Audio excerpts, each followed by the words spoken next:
Di akhir tahun 2018 teh aya wabah di kota Wuhan, Cina.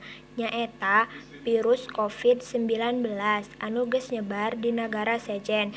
Pamarentah oge miwarang polisi pikeun PSBB-keun sagala daerah atawa nutupan jalan atawa disebut lockdown.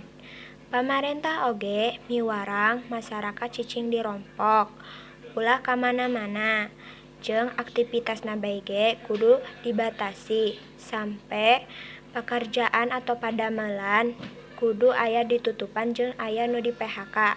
Ieu conto masyarakat kudu make masker mun kaluar ambih virus teu asup, jeung cuci tangan pake sabun abis atau setelah aktivitas, jeung jaga jarak jeung jalma 1 meter, ulah berkerumunan. Kendala daring aya nu teu boga HP, aya nu teu boga kuota. Pemahaman materina ge kurang, teu bisa bertemu guru atau jeung babaturan. Masih aya oge anu ngarjakeun tugas, masih aya anu santai-santayan. Mugi-mugihan tiasa sakola deui sapertos samula.